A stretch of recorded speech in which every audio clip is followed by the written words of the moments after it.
Olá, você está no canal Migalhas Filosóficas. Meu nome é Daniel da Costa e a intenção deste canal é tratar os acontecimentos atuais mais impactantes sob o prisma da análise histórica e conceitual, né?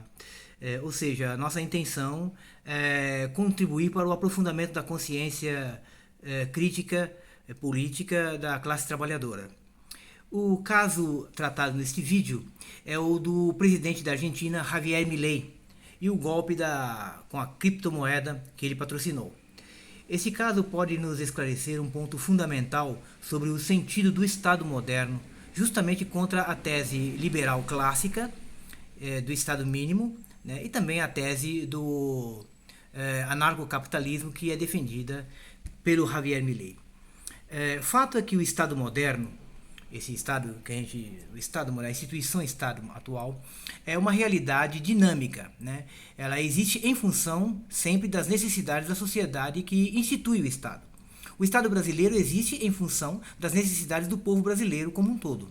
Assim, porque o Estado é sempre ativo na dinâmica de distribuição do poder, nunca há Estado mínimo, que é sempre para o povo, né, como nós sabemos, para os trabalhadores, que não implique, por outro lado, um Estado máximo para uma minoria poderosa que acabará transformando o próprio Estado em seu balcão de negócios particulares. Este caso também do Milei depõe contra a própria posição, como eu já disse, anarcocapitalista, que é defendida por ele mesmo, né, que prega o desaparecimento do Estado. A ideia de base dessas posições irmãs, liberal e anarcocapitalista, é que o Estado, por ter monopólio do uso da força coercitiva, a força policial, e também a capacidade jurídica de regulamentar as ações da sociedade, esse Estado sempre acaba violando a liberdade individual. Essa é a tese deles, né? A liberdade aqui, né, segundo eles, é pensada tanto pelo liberal médio quanto pelo anarcocapitalista como uma atribuição humana absoluta. Eles pensam em termos de liberdade absoluta. E aqui estamos tratando da liberdade econômica, né? Nesse caso aqui do golpe do Milei. No presente caso, então, a proposta de moedas digitais, as chamadas criptomoedas, né, moedas virtuais, surge como resposta aos anseios dos liberais e dos anarcocapitalistas em seus devaneios e ilusões referentes a essa liberdade financeira absoluta, né?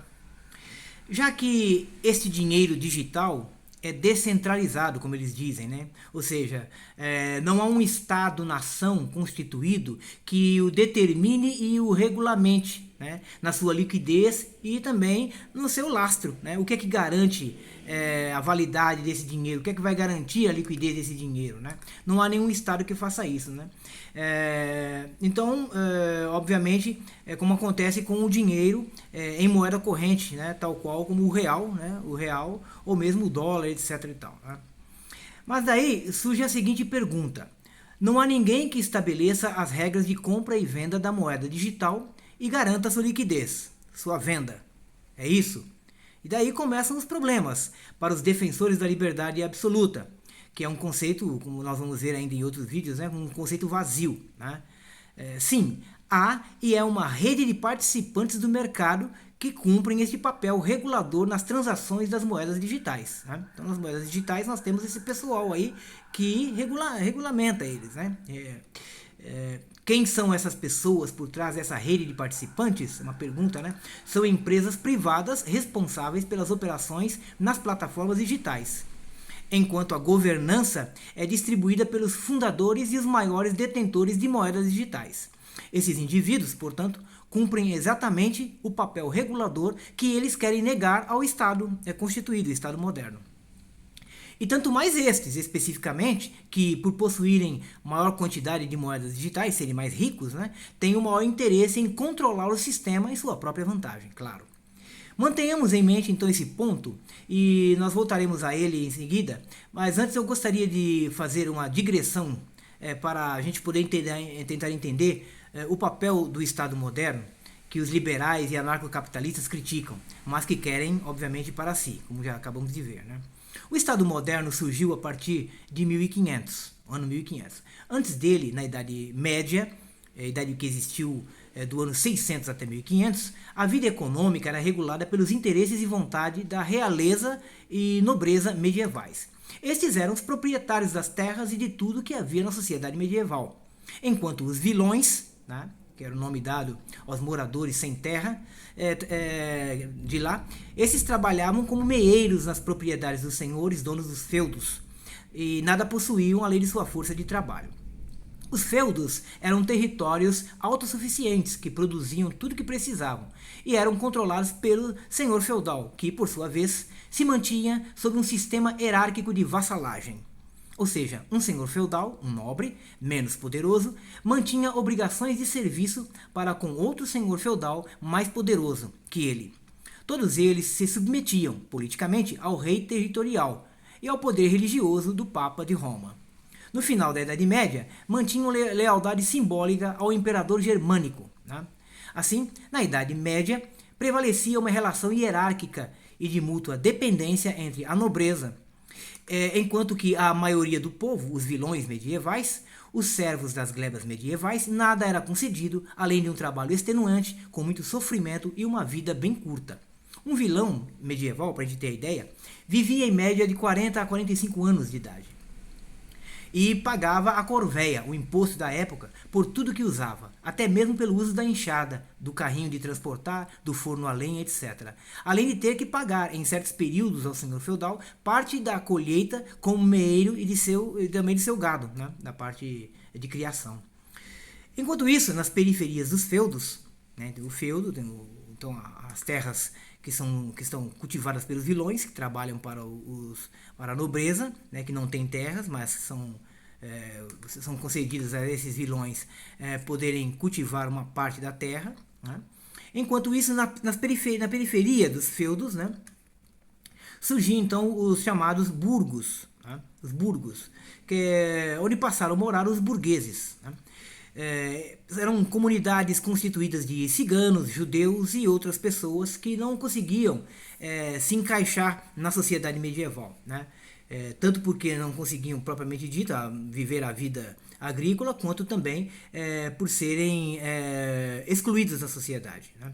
Esses burgueses eram tolerados pelo senhor feudal porque, além de servirem na periferia como anteparo a invasões do feudo, por serem majoritariamente comerciantes, muniam o feudo com mercadorias novas e diferentes vindas de outras regiões.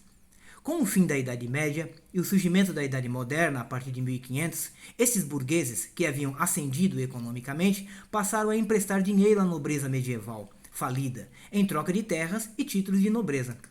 Esta ascensão social e econômica fez com que os burgueses passaram a impor a sua visão de mundo sobre o mundo medieval, que estava, obviamente, no fim. E a primeira exigência desses burgueses era justamente a de terem maior liberdade econômica. E isso implicava o fim do sistema hierárquico de vassalagem medieval, em vista de um novo tipo de administração pública, que seria a estatal, com um novo tipo de ser humano controlando as coisas, o tipo burguês do qual nós somos herdeiros. No começo desta mudança, foi elaborado e estabelecido o conceito de soberano. Antes da queda do sistema medieval, se concebeu a noção de soberano. Ou seja, seria aquele sujeito, né, para além do qual não haveria poder maior. A pergunta era, então, quem deteria esse poder? E a primeira resposta foi o rei. Em 1648, no Tratado de Westfália, ocorre a centralização da soberania na pessoa do rei, enfraquecendo o poder papal. O rei, como soberano, deu a primeira face do Estado moderno, que se tornou poder teocrático. O rei passou a deter também tanto o poder político quanto o religioso, que estava saindo de cena. Isso prosseguiu até o absolutismo real, né, não ser mais viável à burguesia. No momento seguinte, os burgueses, que fundaram o Estado moderno, foram aprimorando, ao seu modo, a noção de Estado e suas instituições. E seus intelectuais, problematizando o absolutismo, vincularam o conceito de soberano agora ao povo. Todavia, para o pensamento político burguês, a partir de 1700, povo era o conjunto dos cidadãos. E cidadão era todo aquele que, por possuir mais riqueza, propriedade e poder, era justamente o mais interessado nas questões políticas e deveria então ser considerado cidadão por excelência.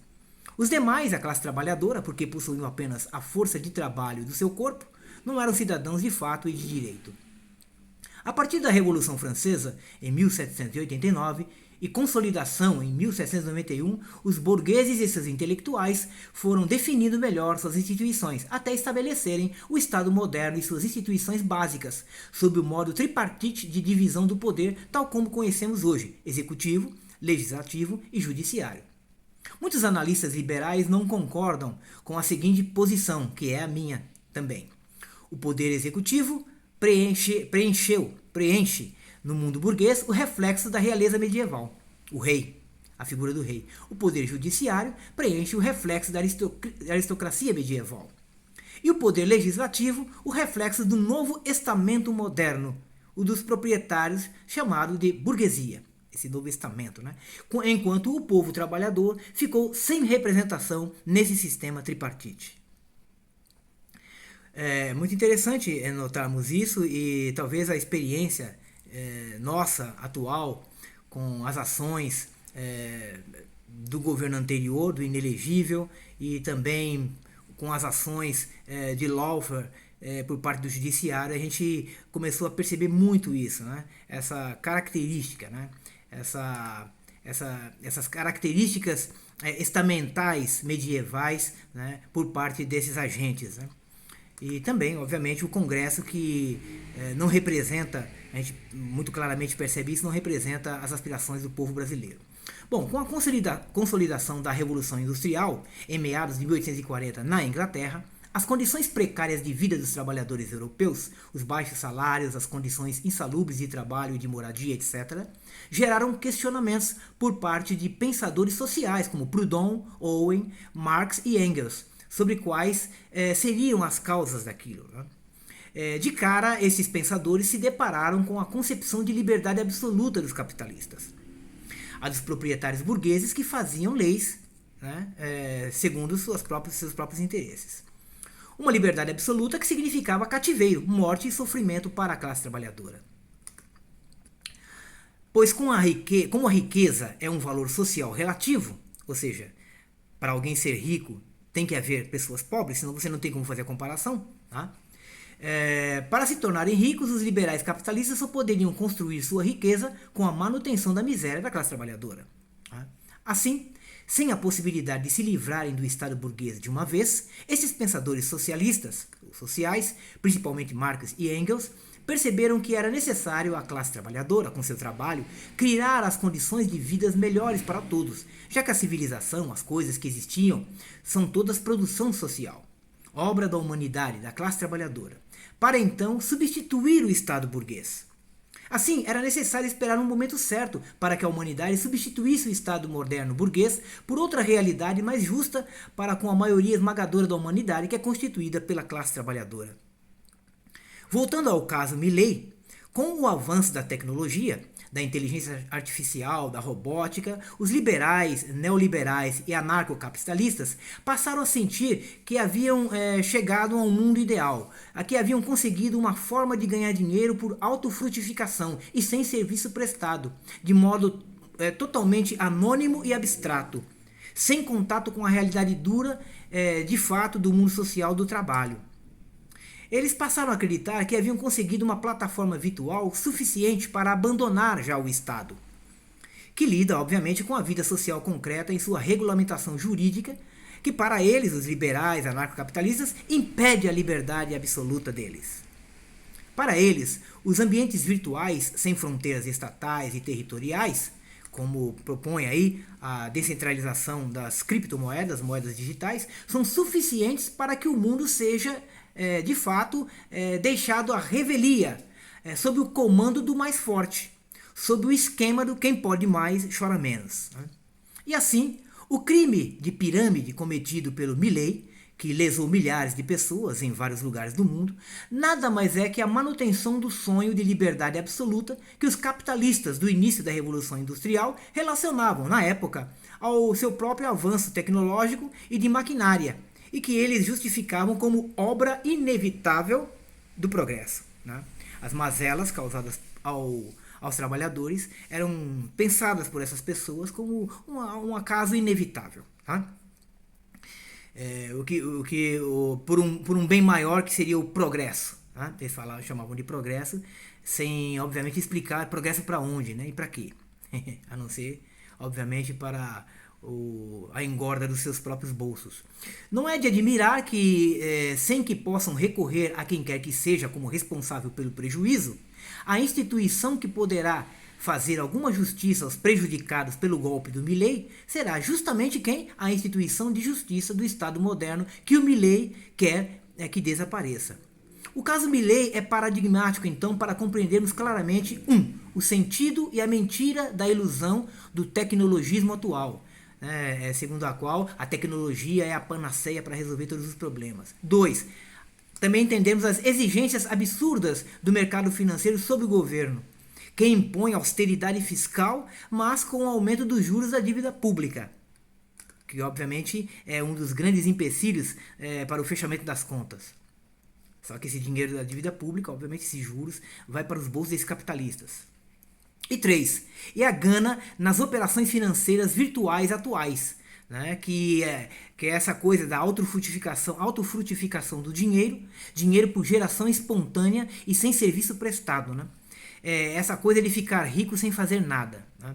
Fiquemos atentos a isso. Então esse golpe do Milei, essa situação atual em que o Milei colocou os argentinos e muita gente no mundo, né, esclarece então, vamos dizer assim, o conceito vazio que está por trás dessa concepção de liberdade absoluta, né, de Estado mínimo, de superação do Estado, etc. e tal, né. Eu ainda vou fazer vídeos a respeito dessa liberdade absoluta, né, que é uma grande ilusão e um conceito vazio, né? Se você gostou do meu conteúdo, eu peço que você se inscreva no meu canal, dê o seu like, se puder também fazer algum comentário com muito respeito, eu peço, né? Se também puder compartilhar, também agradeço. Então, um grande abraço e até o próximo vídeo.